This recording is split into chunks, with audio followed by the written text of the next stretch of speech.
ऐसे ही मांत्रिक अनुष्ठानों के बीच की साधना होती है।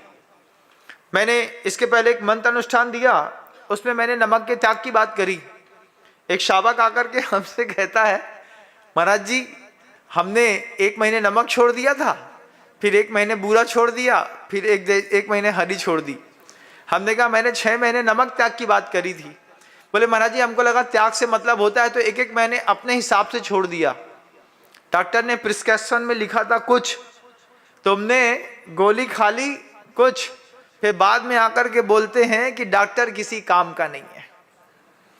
इस तरीके के मंत्रवादों में नहीं होता।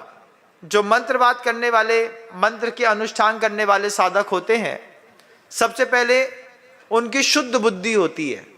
शुद्ध बुद्धि धारक जो साधु होते हैं, जब भी इस मंत्र का जाप करते हैं उसमें उनकी कल्याण मित्र बनने की भावना तो होती है, लेकिन अपने लिए उपयोग करने की कोई भी भावना नहीं होती। मान लीजिए मुझे साधना आती है तो मैं उस साधना से कुछ ऐसा प्राप्त कर सकता हूं कि जिसमें जनमानस का भला हो जाए। उन साधुओं को सिर्फ बीच में ले जाकर के रख देना होता है। वे बैठ भी जाते हैं तो समाज के काम बनना शुरू हो जाते हैं। ऐसी कितनी समाजें हैं जहां पर लगातार विवाद बना रहता था। विवाद बनने के बाद साधु आकर के बैठे और अपने आप विवाद सुलझना शुरू हो गए। ये उन मंत्र शक्तियों का प्रभाव रहता है। मंत्र शक्ति की प्रभावना करने वाले, मंत्र शक्ति की साधना करने वाले 64 रिद्धि के कोई भी मंत्र जब आप जपते हैं, नमो जिणानम, नमो हि जिणानम, नमो परमो हि जिणानम इत्यादि का, तो उसमें सबसे पहले मुख शुद्धि का व्रत लेना होता है। आचार्यों के मुख से मंत्र सुनने होते हैं। उसके बाद किसी एक संकल्प की सिद्धि के लिए इष्ट वस्तु का त्याग करना होता है। इष्ट वस्तु के त्याग के साथ शाकाहारी भोजन तो आपका शामिल है ही, सुगंध लगाने का त्याग करना पड़ता है। कोई भी जितने दिनों तक आप साधना के मार्ग पर चलते हैं उतने दिनों तक आप कोई सुगंधित तेल नहीं लगा सकते, कोई परफ्यूम नहीं लगा सकते, कोई डीओ नहीं लगा सकते। किसी भी प्रकार से आप इस तरीके के कोई भी सुगंधित द्रव्य का शरीर पर प्रयोग नहीं कर सकते। मंत्र की सिद्धियां किस तरीके से होती हैं। इसके बाद आचार्य कहते हैं कि जब किस लिए करना है ये बात तय कर लेनी होती है। मान लीजिए आपकी वॉइस बैलेंस नहीं है, आप तुतलाते हैं, तो तुतलाने वाला व्यक्ति मंत्र का वाचनिक जाप नहीं कर सकता। अगर तुतलाने वाला व्यक्ति मंत्र का वाचनिक जाप करता है, उसके मंत्र में सा की जगह फा शब्द निकलता हो, सामने के 2 दांत टूटे हो, सामने के 2 दांत टूटे लोगों के मंत्र टूट जाते हैं।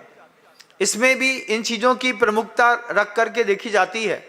तो समय रहते गुरु महाराज सब दे देते हैं। अभी तो आपका स्पष्ट है, आप इसको प्रायः स्पष्ट मिष्टाक्षर, स्पष्ट अक्षरों पे मिष्ट अक्षरों को बोल करके वाचनिक जाप किया जाता है। कुछ जाप वाचनिक होते हैं, कुछ जाप उपांशु होते हैं। जो वाचनिक जाप होते हैं वे वाचनिक जाप में नमो नमो सिद्धार्थ नमो नमो गच्छामि बोलना पड़ता है। बोल करके उसका शुद्ध उच्चारण अपने मुख से बोलो, बोल करके अपने कान तक वह उच्चारण स्पष्ट सुनाई देता हो, ये वाचनिक जाप है। इस वाचनिक जाप को 6 महीने तक लगातार करना होता है। 6 महीने की साधना के बाद वाचनिक जाप उपांशु में जाता है।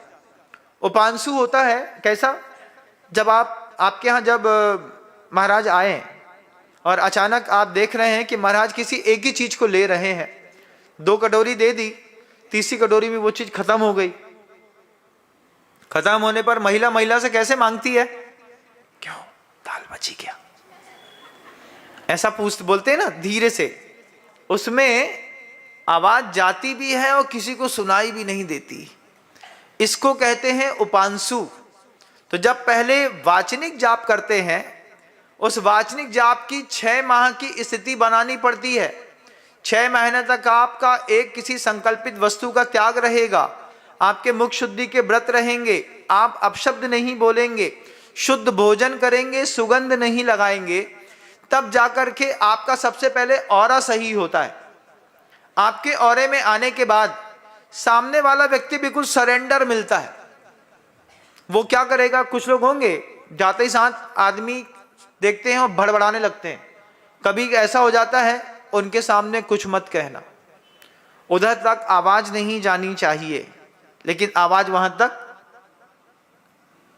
पहुंच जाती है तो फिर घाटे का सौदा सामने वाले का होता है।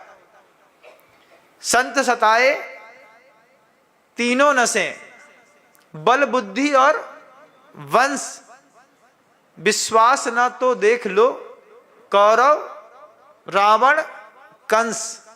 यह हमारे यहां कहावत चलती थी। संत सताए तीन नसें, बल बुद्धि और वंश, तीनों देख लो। तीन के उदाहरण दिए, रावण कौरव और कंस के। तो उसमें आवाज का भी प्रभाव पड़ता है। 6 महीने के जब आप औरे को सही कर लेते हैं वाचनिक जाप से, उसके बाद आप उपांशु में जाते हैं। उपांशु में जाने पर आप धीरे से उसका उच्चारण करते हैं। उसका एक वाइब्रेशन आपकी बॉडी पे बनता है, लेकिन बाहर नहीं निकलता। बोलता है वो, सुनता भी वो खुद ही है, अंदर ही अंदर चलता रहता है। इसी उपांशु में अगला लंबा समय व्यतीत करने के बाद वह मानसिक जाप में जाता है।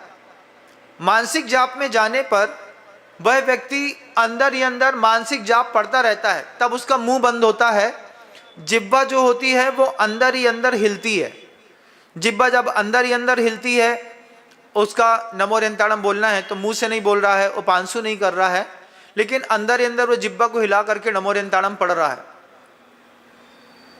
बैठा है, बाहर से बैठा दिख रहा है, अंदर से उसकी जिह्वा में स्पंदन होता है। ये मानसिक जाप की प्राथमिक अवस्था होती है। इसके बाद मानसिक जाप की आंतरिक अवस्था में जाते हैं, उस वक्त जिह्वा का हिलना मुख के अंदर बंद होकर के और मस्तिष्क से दिमाग में लगातार उस मंत्र का जाप चलता रहता है। ये 2 स्थिति बनने के बाद अंत में आता है अजपा।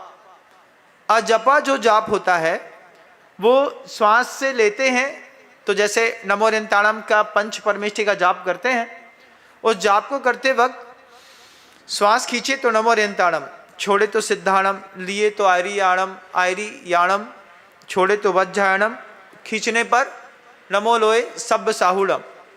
ये श्वास में वो जाप आकर के स्थिर हो जाता है। ये महान योगियों में संभव होता है।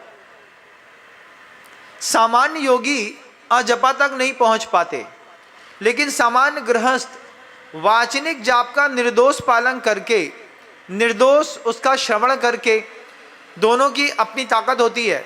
अच्छा याद आया मुझे, श्रवण की, जप के श्रवण की शक्ति अलग होती है और स्मरण की शक्ति अलग होती है। जय जिनेंद्र। अगर आपको मेरी वीडियो अच्छी लगती है तो प्लीज़ मेरे चैनल को सब्सक्राइब करिए, लाइक करिए, शेयर करिए। इसी तरह से अपना प्यार मुझे देते रहिए।